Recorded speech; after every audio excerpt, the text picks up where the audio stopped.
The Dowry Mindset of South Asia. Hi, Mr. Akram. I have accidentally discovered you on YouTube few months back, and from then I have been following you since then. Thank you. I'm from India. There are a couple of things I may not agree with what you say, but I know your heart is in the right place. Now, for my question, I'm not sure how to explain this, but I'm going through a pretty unique situation and would greatly appreciate any response from your end.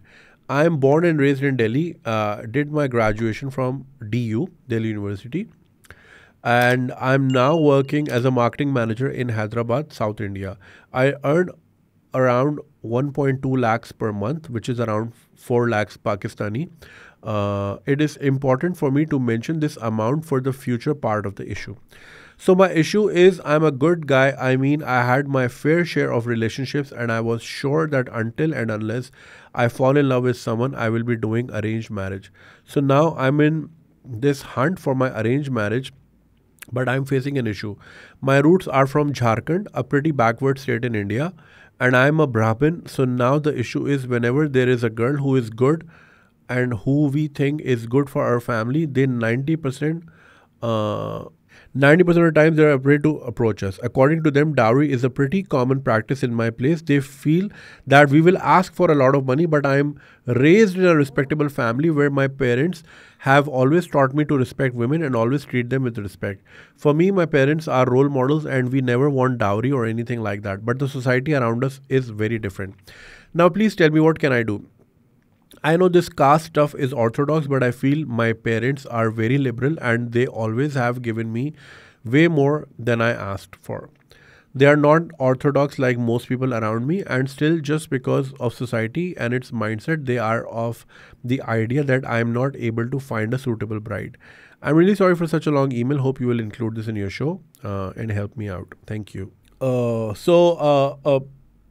What I'm understanding, ये जो भाई हैं दिल्ली से इनका ताल्लुक़ है, but background Jharkhand से है, जो कि अकॉर्डिंग टू हिम एक बैकवर्ड एरिया है, एंड बिकॉज ही इज़ ब्राह्मण, तो it is assumed from the potential matches कि ये बहुत डाउरी मांगेंगे,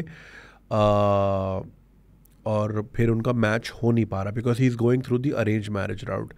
आई don't know how difficult that is to communicate. अच्छा, मुझे इसका ऑनेस्टली स्पीकिंग कास्ट सिस्टम का इतनी नॉलेज नहीं है, so I am not going to get into those details. जो लोग समझ बूझ रखते हैं वो कमेंट में बेहतर समझा सकते हैं. However, I don't see this as a problem as in के अगर आप क्लियरली कैटेगोरिकली इसको मेंशन कर रहे हैं. फॉर एग्जांपल, अगर आपका shaadi.com पे प्रोफाइल बनाया हुआ है या उसके through if you are looking, तो उसमें आप बड़ा बड़ा बोल्ड में लिख दें कि भाई I am against dowry and this is not something I am looking for, I am well sufficient वगैरह वगैरह वगैरह.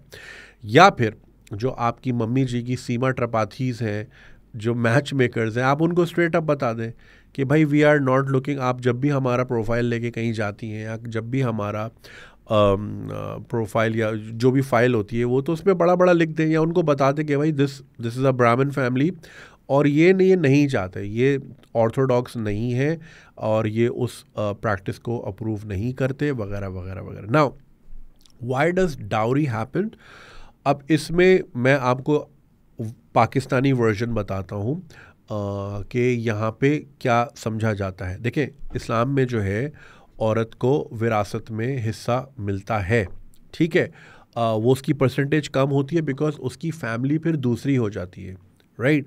मर्द जो उसका हस्बैंड होता है वहाँ से, सो उसके चूँकि वहाँ से भी है तो यहाँ से कम हो जाता है. बट जो बेटे होता है, इसमें भी प्लीज़ मुझे एजुकेट कीजिएगा अगर मैं गलत बोल रहा हूँ. It's perfectly fine, I can be wrong as well. जो बेटा डायरेक्ट डिसेंडेंट है, उसकी फैमिली क्योंकि वो नस्ल वहाँ से चल रही है तो वो ज़्यादा होता है क्योंकि औरत को उधर से भी होता है, right. Now because the inheritance is there for women, इसलिए ये इस्लाम में डाउरी का सिस्टम नहीं है. हिस्टोरिकली इसमें अगर कोई एग्जांपल्स हो तो आप ज़रूर शेयर कीजिएगा. और साथ ही साथ, अच्छा, फिर हमें ये यहाँ पे ये समझाया जाता है कि बिकॉज इंडिया में और परहैप्स मे बी हिंदुज़म में इनहेरिटेंस नहीं होती औरत के लिए लड़के की तरफ से, तो वो फिर घर वाले उसको साथ में भेजते हैं कि भाई ये तुम्हारी चीज़ों के साथ हम भेज रहे हैं क्योंकि तुम्हें शायद वहाँ से नहीं मिलेगा. Now this is the concept we've been taught, not किसी स्कूल में नहीं पढ़ाया जाता, but like this is a common understanding. अब ये मिसकंसेप्शन है या सही है या ऊपर नीचे है, प्लीज़ कमेंट में ज़रूर क्लियर कीजिएगा ताकि मैं भी एजुकेट हो सकूं और जो हमारे व्यूअर्स हैं, लिसनर्स हैं, who are also of the same mindset और सेम आइडिया, वो उनको भी क्लैरिटी मिल जाए कि भाई डाउरी होती क्यों है। ठीक है, नाउ अब पाकिस्तान में डाउरी क्यों है, because obviously we have lived in this culture for thousands of years, और पीछे से हमारा भी सीन नत्थू लाल हीरा लाल ही है, ठीक है ना कहीं कन्वर्जन हुई है। Clearly we don't look like Arabs, we don't look Persian, we don't look Turkish, हम वो नहीं है, हम इसी ज़मीन के लोग हैं। हम जितनी जल्दी एक्सेप्ट कर लें हमारे लिए उतना ही बेहतर है।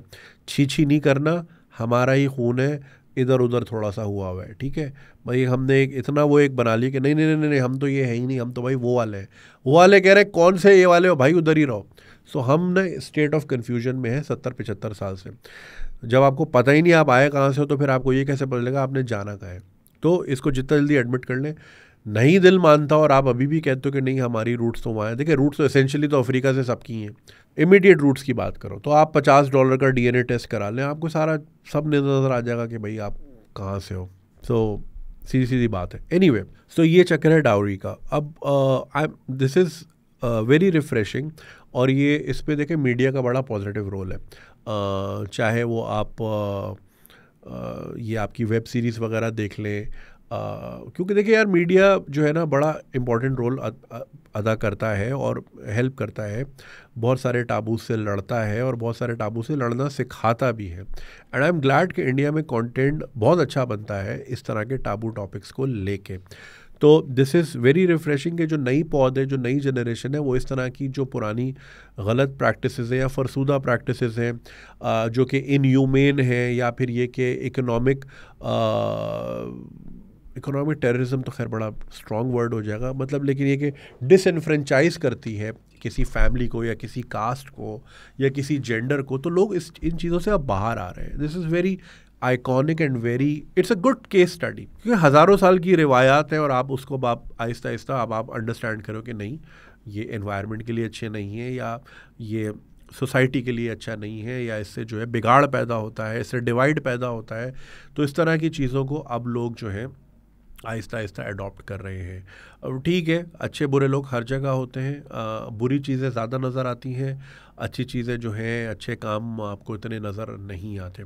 स्पीकिंग ऑफ अच्छे और बुरे काम, now Sindh government always gets the bad rap and I know why, और मैं खुद सारा दिन सड़क पे गाड़ी चला के यही बोल रहा होता हूँ। हाउएवर, कल मैंने एक पॉडकास्ट की बड़ी इंपॉर्टेंट, वो इंशाल्लाह अगले हफ्ते आएगी।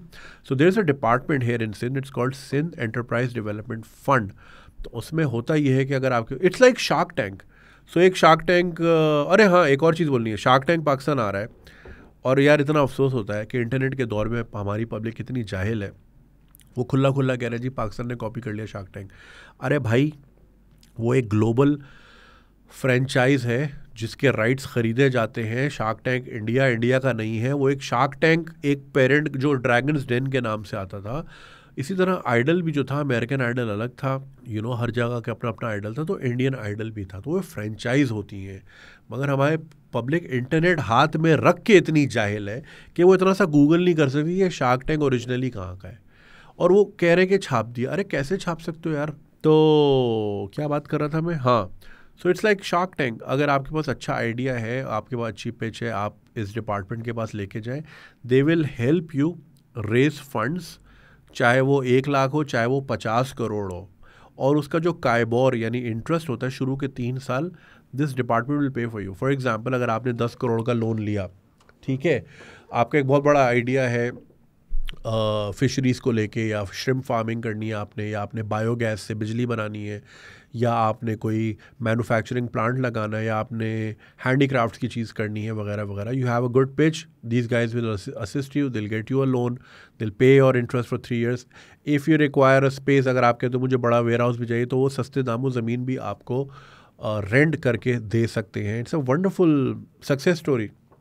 सो वही वाली बात है ना, बुरी चीज़ें हर वक्त टीवी पे रहती है, ये अच्छी चीज़ है यार, लोगों के फ़ायदे की चीज़ है। अब लोग बोलेंगे जी चलो जी पंजाब गवर्नमेंट के बाद सिंध गवर्नमेंट से भी पैसे ले लिए, तो जो अच्छी चीज़ है वो हाईलाइट होनी चाहिए, जिसमें लोगों का फ़ायदा, आम लोगों का फ़ायदा है, गरीब लोगों का फ़ायदा है। तो these things should be highlighted. So वही इसी तरह मैं कह रहा हूँ कि अच्छी चीज़ें हाईलाइट इतनी नहीं हो पाती। So I am really glad कि you are living in the times, आंखें खोल के, and you are against these practices जो कि डिसइनफ्रेंचाइज करती हैं लोगों को कर्जदार बनाती हैं, लोगों की ज़िंदगी भर लोग एक ही मिशन पे रहते हैं, बच्ची का जहेज़। I still remember. अब ये देखिए, ये चीज़ें हमने अपनी फैमिली में, अपनी सराउंडिंग्स में भी देखी हैं। मेरे कज़न की बेटी पैदा हुई और उसकी माँ को किसी ने सूट दिया कि मुबारक हो तुम्हारी बेटी हुई है। She didn't make the suit, she said जब ये बड़ी होगी तो उसका जहेज़। अरे बोला यार अभी वो इतनी सी है यार, इतनी सी, why are you thinking about her जहेज़? Have you thought about her school, कि वो कौन सी स्कूल जाएगी, कौन सी नर्सरी जाएगी? स्कूल का सोचा नहीं, सीधा ब्याह करना है। पता नहीं औरतें कौन सी एलर्जी हैं हमारी सोसाइटी में कि इसको एलर्जी को उठा के फेंकना है, इसको घर पे नहीं रखना, ये अछूत है या बीमारी है, पता नहीं। हालांकि बच्चियां जो है जितनी मोहब्बत वो करती हैं पेरेंट्स से, कोई भी नहीं करता। लड़के तो फिर थोड़ा आपको पता है ना, ज़रा डिफरेंट मिजाज के होते हैं, इतने इमोशनली अवेलेबल भी नहीं होते हैं। तो पता नहीं लड़कियों से क्या एलर्जी है, तो वो भी इतनी सी पैदा हुई, कह रही नहीं इसके जहेज़ का है। किसी ने बर्तन का सेट ला के दिया जी इसका जहेज़ बन रहा है। अबे यार वो क्लास 1 में पढ़ती है यार, why are you, what the fuck are you thinking about जहेज़? अजीब जहालत है। फिर कितनी तरह की वीडियोस आती हैं कि जी बारात वाले दिन, यार वो कौन सी फिल्म थी, वो बारात में बैठ के पैसे मांगता है तो फिर वो लड़की भगा देती है उसको।